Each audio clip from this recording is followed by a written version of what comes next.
so hello नमस्ते welcome back to my new video आइफजना सन्चै हुन्छ ल र म पनि सन्चै छु आरामै छु अनि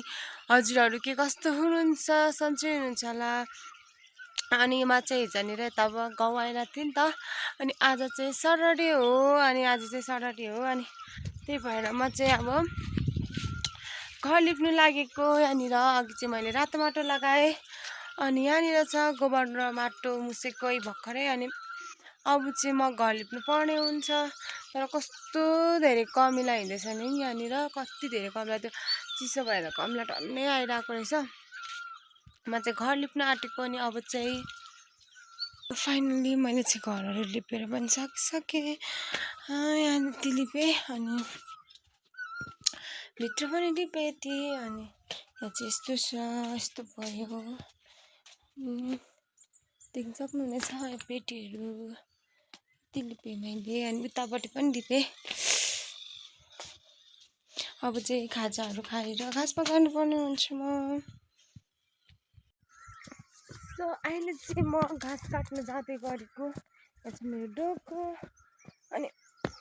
घाँस ल्याउनु पर्ने छ बाख्रालाई गाईलाई पनि ल्याउनु पर्छ बाहिर म मात्रै छु मम्मी बजार गएको छ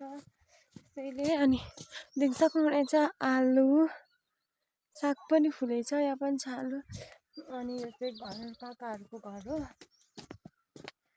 अनि म चाहिँ घाँसमा जाँदैछु देख्न सक्नुहुनेछ हाम्रो बाटो यस्तो छ हाम्रो बाटो चाहिँ यस्तो छ अलैँची कस्तो होइन अलैँची नै अलैँची छ अनि म चाहिँ घाँस काट्नु जाँदैछु देख्न सक्नुहुनेछ मेरो डोको अनि बाख्रालाई घाँस ल्याउनु छ भाइलाई चाहिँ मैले उठाइरहेको थिएँ उठ्यो होला सुतिरहेको थिएँ नि त भाइ भरेको 8-9 बजीसम्म सुत्छ क्या अहिले चाहिँ अनि त्यसको अब कामहरू गरेको हुन्छ गल्छ होला त्यही भएर उठाउँदिनँ अनि देख्न सक्नुहुनेछ अलैँची कस्तो धेरै चिसो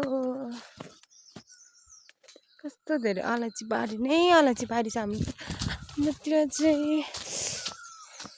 फाड्ने बेला भएको रहेछ अलैँची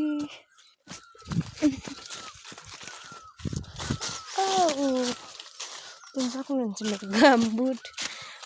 लाउनुपर्छ नि त कस्तो धेरै अलैँची बारी हो यो चाहिँ काकाहरूको अलैँची बारी हो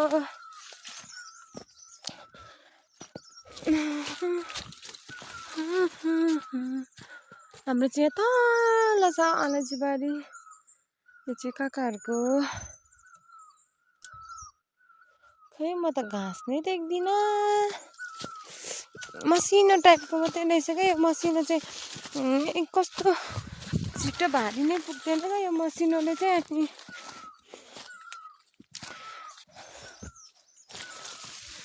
मसिनो मात्रै रहेछ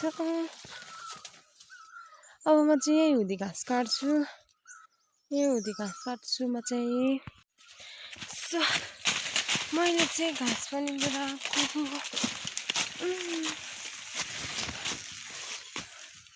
कत्रो निम्टुडु खोलेर आएको मेरो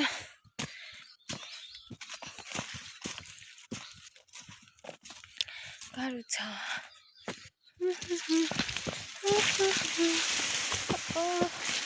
त्यो अलैँचीले त मलाई बाँध्छ कि क्या हो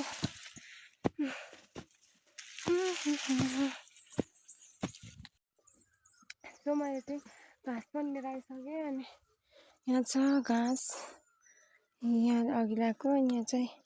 डोको फेरि गाईलाई घाँस काट्नु जानु छ गाईलाई हिजोको पनि छ छन्छु तर अब पुग्दैन अब 1 डोको जति ल्याउँछु घाँस अनि खाना सब्जी गर्नु छ सक्नुहुनेछ मैले ल्याएको घाँस